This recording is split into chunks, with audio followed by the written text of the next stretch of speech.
E aí depois eu libero a gravação. Tudo bem, Jorge, graças a Deus. Espero que dessa vez você continue até o final. Vamos lá, queridos. Acho que já dá para a gente começar. Eu vou pedir sempre a gentileza de vocês deixarem o microfone no mudo, né? Para que a gente não tenha interferências. Eu vou colocar todos no mudo agora. Caso alguém deseje tirar alguma dúvida, perguntar, é só ligar o microfone, tá bem? Já coloquei aqui para gravar. Então, todas as aulas, né, que a gente faz pelo Zoom, pessoal, elas ficam gravadas para que os alunos possam assistir posteriormente, né? Caso eles não consigam assistir na aula, no horário da aula. Então, fica lá no nosso Google Classroom o link da gravação, tá bem? Para os alunos novos, sejam bem-vindos. Para quem não me conhece ainda, né, eu sou a professora Michele Santos, sou supervisora do curso, junto com o professor Josué. Na nossa equipe, nós temos também a professora Thaís, né? Nesse primeiro módulo, ela não está com vocês, mas pode ser que mais à frente, né, vocês façam outras disciplinas com ela. Ao longo dessas semanas, entraram muitos alunos novos, né? A gente só teve uma aula até o momento, que foi uma aula presencial no campus, que foi em janeiro, se eu não me engano. Em fevereiro, a nossa aula caiu no carnaval. Então, hoje é a nossa primeira aula de Química Geral e Inorgânica pelo Zoom, tá? Os alunos que entraram essa semana, eu vou fazer uma pequena revisão dessa nossa primeira aula, para que vocês não fiquem com dúvidas, né, ou perdidos.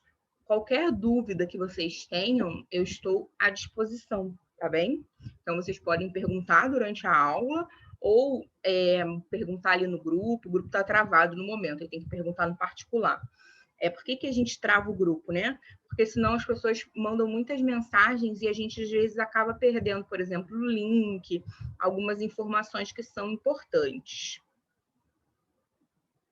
Sim, Thiago, todas as aulas que são feitas pelo Zoom, elas são gravadas, tá bem? Depois a gente libera um link lá no Google Classroom para que vocês possam assistir. Vamos lá, queridos. Eu já liberei no Google Classroom esses slides, capítulo 1. Eu já tinha liberado uma lista de exercício dessa nossa primeira aula.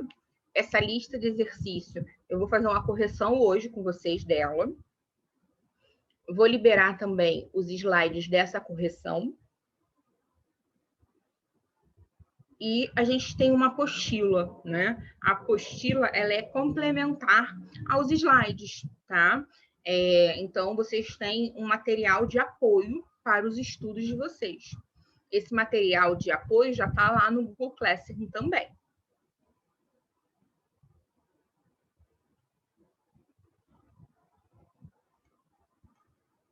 Bem, a gente começou a falar um pouquinho sobre o átomo.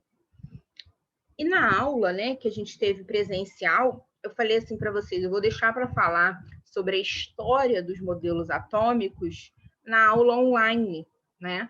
Porque com os slides fica um pouco mais tranquilo de explicar. Então, na aula presencial, lá um tempo atrás, né, eu falei com vocês por alto, né? Mas agora vocês vão ter essa explicação com os slides, que fica um pouco mais tranquilo. A gente vai conversar agora sobre a evolução, tá, dos modelos atômicos. O primeiro modelo atômico é o modelo conhecido como modelo de bola de bilhar, que é o modelo de Dalton. O que Dalton disse sobre esse modelo, né? Ele considerava que os átomos eles eram esféricos, maciços e indivisíveis. Outra informação, né, que foi muito importante até para os próximos modelos, era referente aos átomos de elementos diferentes vão ter massas diferentes. Isso é importante, né? É uma afirmação que ela é válida até hoje. Agora, a primeira afirmação aqui, ó, que os átomos são esféricos, maciços e indivisíveis, essa informação ela não é válida nos dias atuais. Bem, a terceira afirmação de Dalton era que os diferentes átomos eles se combinavam em proporções diferentes, né? Que formam novas substâncias. Isso é válido até hoje. Né? A gente faz combinações de átomos para formar novas moléculas. Tá? A quarta afirmação dele também. Os átomos eles não são criados nem destruídos, eles apenas são rearranjados com o objetivo de a gente formar novas moléculas, novas substâncias.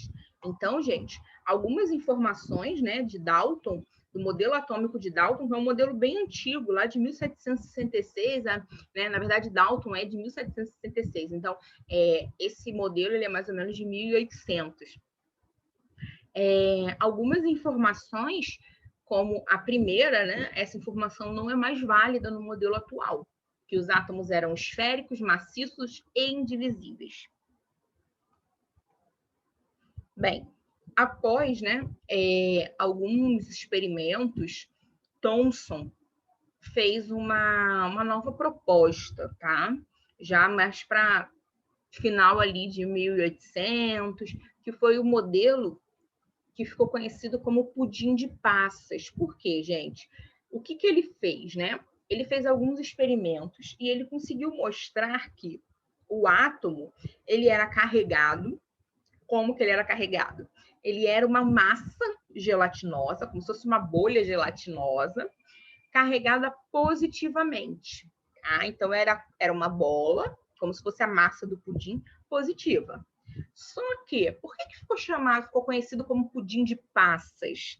As passas no pudim, elas são as cargas negativas. Então, Thomson teve uma evolução em relação ao modelo de Dalton. O modelo de Dalton considerava, pessoal, apenas uma bola, né, que era a bola de bilhar, positiva. Não falava nada referente à carga negativa. Nesse caso, Thomson já teve uma evolução maior, né, no modelo, porque ele considerava que essas passas no pudim, elas eram cargas, né, negativas. Sibeli, tá tudo bem? Aí eu tirei aqui o videozinho, então eu não consigo te ver, mas eu tô falando muito rápido, tá dando para acompanhar, para fazer aí a tradução. Tá tudo bem? Tá tudo bem, tá tranquilo. Beleza. Então, gente, o modelo de Thomson, ele ficou conhecido como esse modelo de pudim de passas, tá? O que acontece, gente? O que Thomson falou também, né?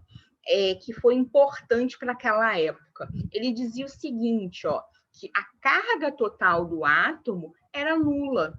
A quantidade de positivo que eu tenho é igual à quantidade de negativo. Então, o átomo, ele era neutro, tá? Só que esse modelo atômico de Thomson, ele foi derrubado por Rutherford, agora, tipo, já bem mais recente, né? Em 1908, por alguns experimentos que Rutherford fez. O que Rutherford fez, né? Ele tinha 2 alunos e ele fez um experimento que ele bombardeou, né, com partículas alfa esse átomo para verificar realmente, né, se era daquela forma o átomo como Thomson propôs. Né? Se o modelo de Thomson estivesse correto nesse bombardeio, né, de partículas alfa, de radiação alfa, tem aqui uma imagem, né, sobre o experimento. Era um bloquinho, né, de chumbo, aí ali ele tinha um feixe de radiação que ia incidir sobre esses átomos. Como é que funciona, né? Se ele fosse, gente, como Thomson falou, o que aconteceria, né? Essa radiação alfa, ela passaria, ó, pelo átomo todinho, né? Atravessaria o átomo. Só que não foi isso que aconteceu. Algumas atravessavam, tá? E algumas desviavam, ou seja, retornavam, ó. A gente consegue ver essa setinha aqui, né? Como se tivesse um obstáculo no meio do caminho, né? E não era para acontecer isso, se realmente o modelo, né, de Thomson estivesse correto. Então, a radiação alfa passava pelo átomo e encontrava um obstáculo e podia retornar. Então, o que Rutherford propôs, né? Ele falou, olha, a partir do momento em que essa partícula alfa vem, encontra algum obstáculo e retorna, é porque esse obstáculo é uma grande, gente, concentração de carga positiva, tá? Então, essa carga positiva ela era muito concentrada, né? Então, o que ele fez, né? Ele chamou essa concentração de núcleo. Então, no meio do nosso átomo tem algo concentrado, positivo, que aí ele chamou de núcleo, tá? Então, ó, esse obstáculo que a radiação alfa encontrava e fazia com que a radiação retornasse foi o que ficou conhecido como núcleo do átomo. E esse núcleo, ele é carregado positivamente. Por isso que batia no obstáculo e retornava. Não é, gente, o que estava proposto, né, anteriormente. Acho que tem aluno aqui com problema. Estou logado, mas nada acontece. Tem que ativar o som.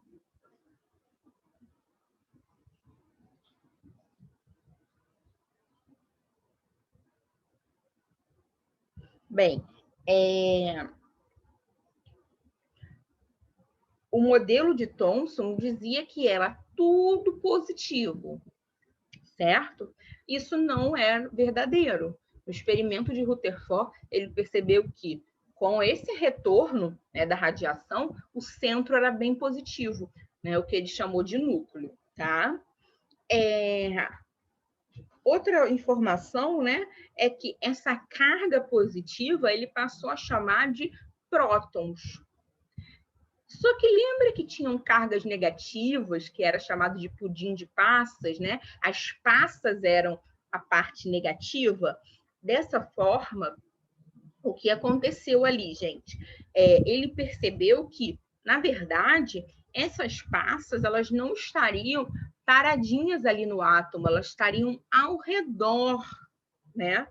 Então, começou a se chamar esse modelo de modelo planetário. Então, a gente tinha um núcleo central no nosso átomo e ao redor os elétrons, né? Nessa região que ficou conhecida como eletrosfera. Bem, mais recente, né, Bohr é o modelo mais atual que a gente vê no ensino técnico, né? É o modelo atômico de Bohr. O modelo atômico de Bohr, Bohr fez alguns experimentos e conseguiu observar que nós tínhamos, né, nesses experimentos, resultados que indicavam, gente, o que a gente chama de espectro luminoso descontínuo. Se eu pegasse um prisma, então essa imagem aqui de baixo, ó, um prisma, e passasse uma luz sobre esse prisma, tá? O que ia acontecer? A gente teria como se fossem várias camadas, que é o que a gente chama de espectro, né? De frequências diferentes, por isso de cores diferentes, né? E isso serviu para que ele conseguisse, gente, falar, né? Explicar, né? Ele chama de postulado, né? A literatura chama de postulado de Bohr, que ao redor daquele núcleo, né? Aquela eletrosfera, ela é dividida em camadas, né? Que a gente chama de camadas ou níveis de energia, tá? Então, o que acontece? Essa primeira imagem, ela descreve isso. Aqui nesse pontinho preto central, nós temos o núcleo do átomo. Ao redor, nós temos as camadas. Essas camadas, elas são as camadas Deixa eu só responder para o aluno sair e entrar de novo.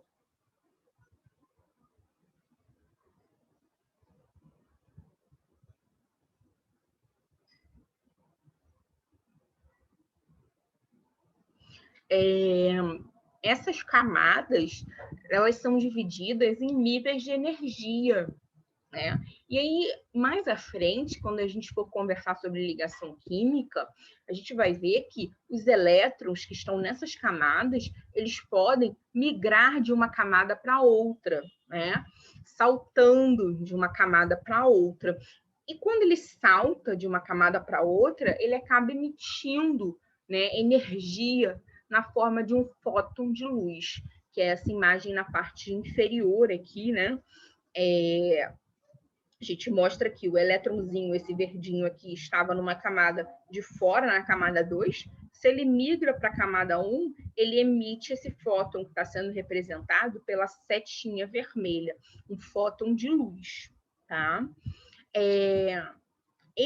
Essa parte, né, é uma parte referente ao postulado de Bohr.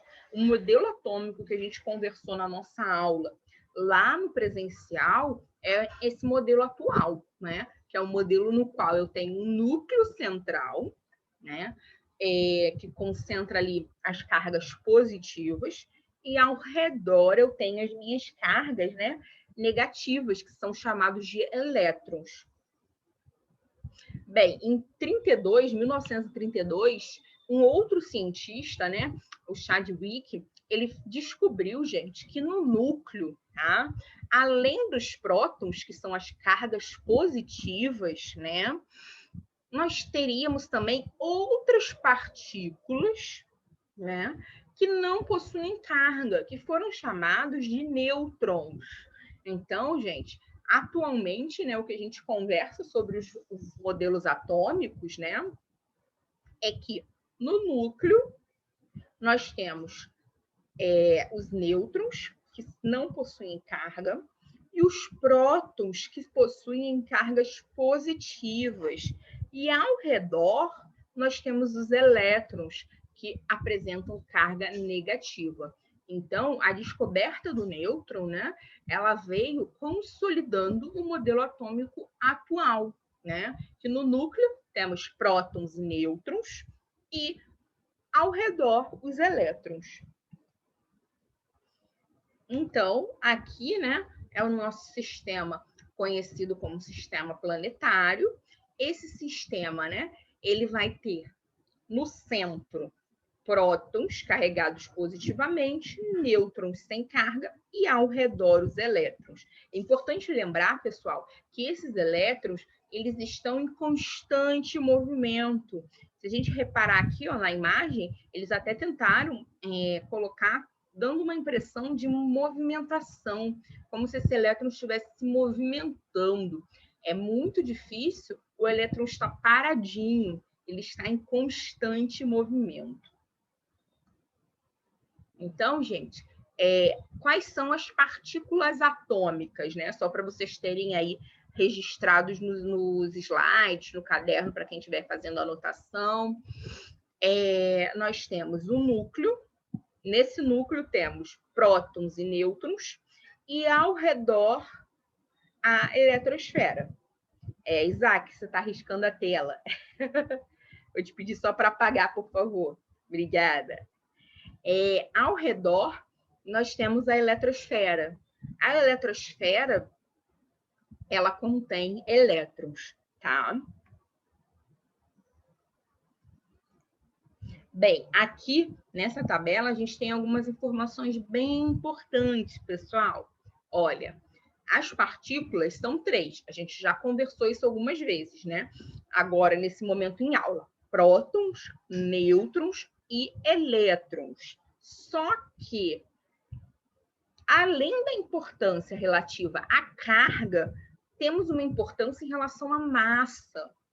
Os prótons, eles são positivo, né? Mais 1. Os nêutrons, eles não apresentam carga, a gente conversou sobre isso.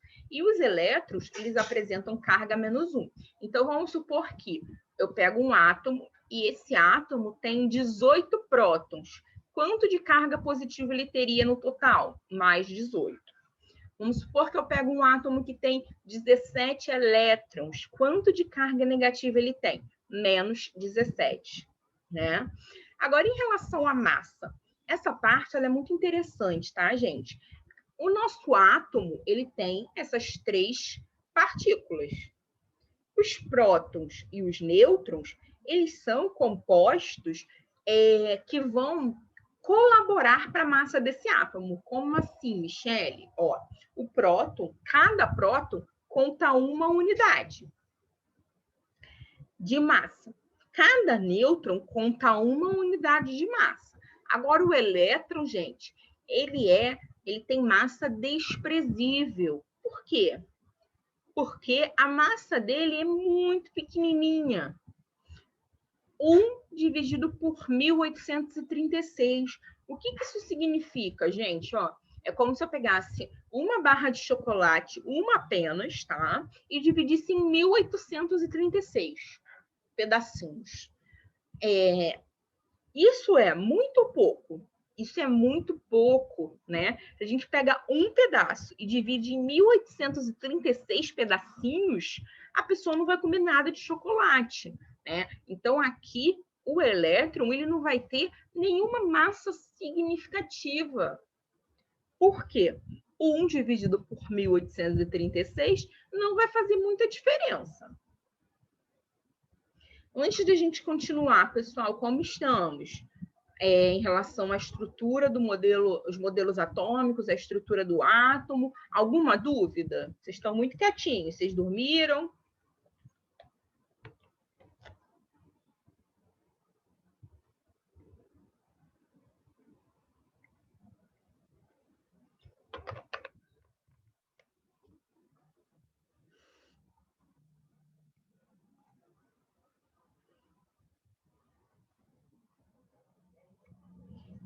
O George colocou aqui e o Rafael que está tudo tranquilo. Então, Débora, a massa do átomo não é desprezível, não. A massa do elétron, tá? O átomo ele é formado de prótons, nêutrons e elétrons. Então, a massa do elétron é que é desprezível. Porque, ó, vamos pensar aqui. Se eu contar, né? Se eu fizer um somatório, prótons, nêutrons e elétrons, aquela quantidadezinha de elétrons, né, de massa, 1 dividido por 1836 vai dar um número muito pequenininho, que aí não vai fazer diferença, né? Então, a massa do átomo, ela é composta de prótons e nêutrons. O elétron não faria diferença na conta. Tudo bem, Débora? Essa pergunta dela é bem interessante.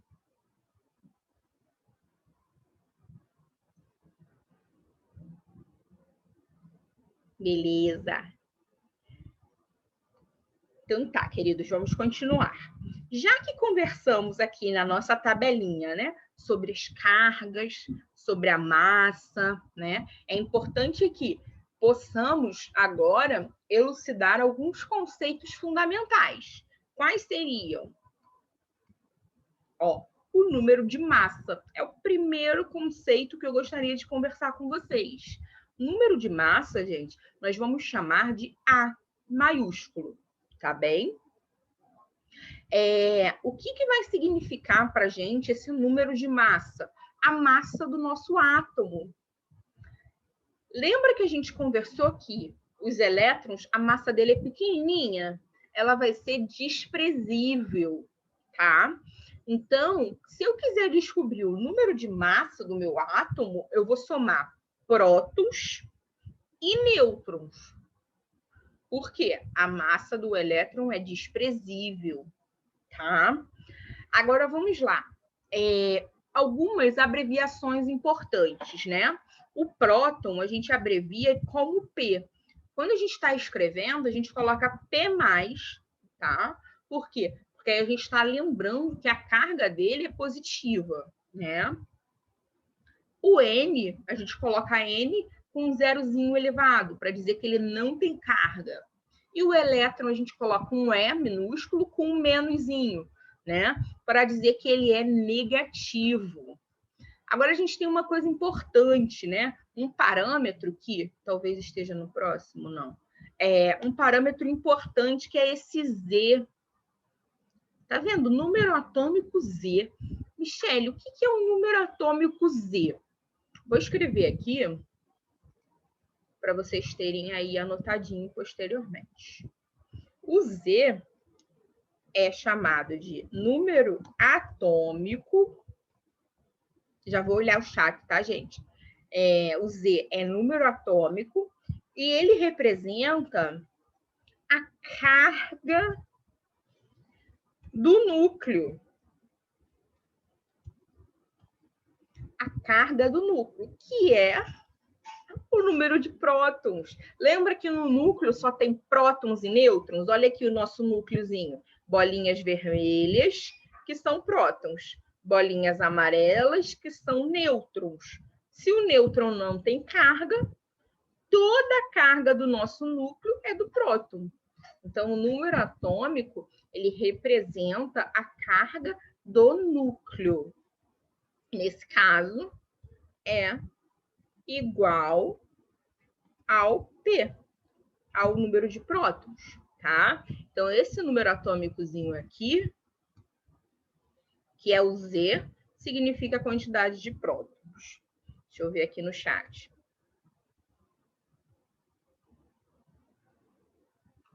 Ah, beleza, Leandro. Seja bem-vindo. Bem, então, gente, como é que a gente vai calcular o número de massa? Essa equação ela é muito importante, tá bem, pessoal?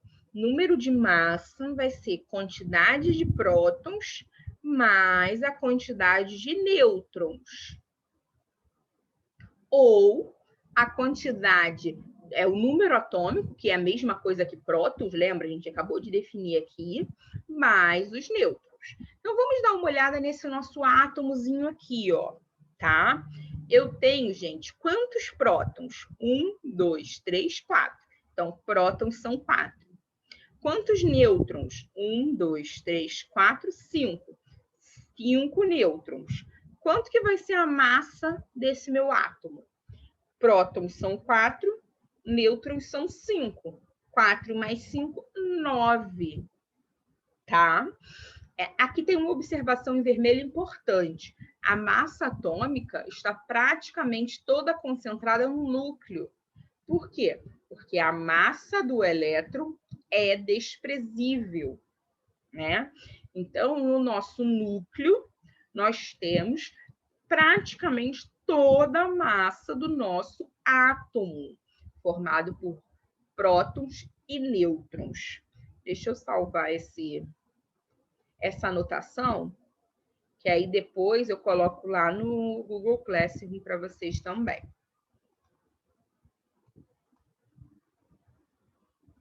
Bem, como é que a gente representa um elemento químico, né? A gente utiliza uma anotação que é uma anotação recomendada pela IUPAC. O que é a IUPAC, pessoal? É a União Internacional de Química Pura e Aplicada. Ela que determina todas as regrinhas, né, no universo da química, internacionalmente, tá? Para a gente representar um elemento químico, a gente deve indicar, pessoal, o número de massa, que é o A, e o número atômico, que é o Z, tá? Então, eu coloco o símbolo do meu elemento químico e essas duas informações. Mas qual é a regra? A regra é a seguinte: em cima, eu sempre vou usar um número de massa, o maior número, tá? E embaixo, eu sempre vou utilizar o número atômico, o número de prótons. Exemplo, coloquei aqui 3 elementos, tá? O carbono, o ferro e o cloro. Olha a tabelinha deles. Coloquei o nome do elemento, carbono, ferro e cloro. Qual seria o número de massa deles? O maior número, que está sempre representado em cima, quando a gente representa um elemento químico. É uma regra. Carbono, 12, ferro, 56, cloro, 35. E o número atômico? O número atômico, 6, 26 e 17. Michele, se eu quiser saber o número de prótons, lembra que número atômico é igual a prótons? Então, 6, eu vou usar a mesma quantidade para os prótons. Então, 6 para o carbono, 26 para o ferro, 17 para o cloro. Michele, e elétrons? Até agora a gente não conversou sobre elétrons. Vamos lá, pessoal.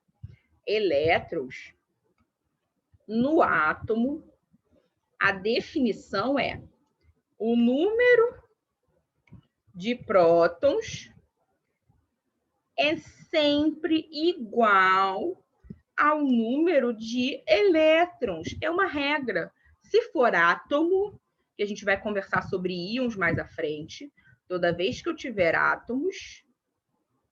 Vou botar para cá, porque está pretinho no fundo. Ah, mas aí vai sair o branco em volta, vai ficar ruim. Toda vez que eu estiver falando em átomos, a quantidade de prótons é igual à quantidade de elétrons sempre, tá? Isso é uma regra. Então, ó, número de prótons do carbono é 6, que é a mesma coisa que número atômico, número de elétrons é 6. No ferro, o número atômico é 26, que é igual ao número de prótons. Como ele é um átomo, 26 também vai ser o número de elétrons. E o cloro, 17 é o número atômico, número de prótons vai ser 17, assim como o número de elétrons. Michele, e essa última linha, como eu faço para calcular? Então, pessoal, essa última linha, ela vai ser referente ao cálculo, utilizando o número de massa. Olha, a gente combinou ali que número de massa era prótons mais nêutrons, certo? Então, se eu quiser descobrir quanto que é o nêutron, o que eu faço, gente? Ó, eu passo tudo que está juntinho com ele para o outro lado, muda de sinal. E aí eu quero descobrir somente o nêutron. Então, o nêutron seria... Vou fazer da mesma forma que está ali. A, joguei o próton para o outro lado. A menos próton igual a nêutrons. Então, a quantidade de nêutrons, né? A gente pode escrever de um jeito mais bonito de visualizar, ficaria...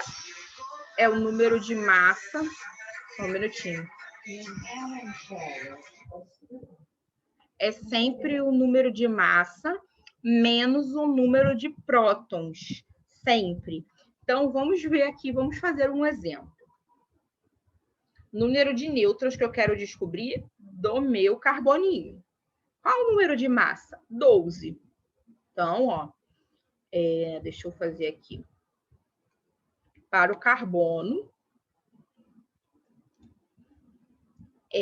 para eu achar o número de nêutrons, eu faço número de massa menos a quantidade de prótons. Nesse caso, vai ficar como, gente? Vai ficar N, que é o que eu quero descobrir, vai ser 12 do número de massa, menos o próton, que é 6. Quanto que dá isso? 6, o número de nêutrons.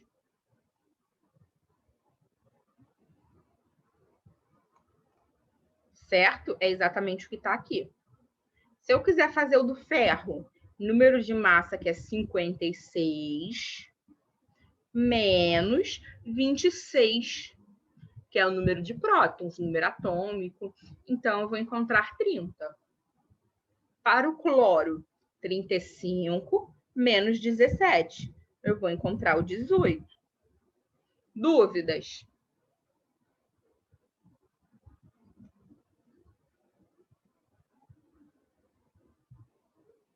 Tem alguém aí?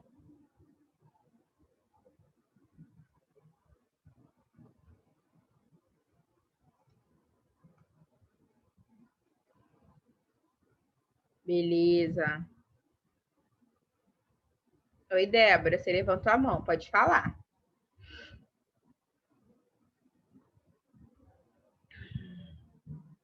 Tá com alguma dúvida ou levantou a mão só para falar que estava aí, quando eu perguntei se tinha alguém? Sim, Jonathan, estou revisando a primeira aula. Quem estava na primeira aula já viu essa parte.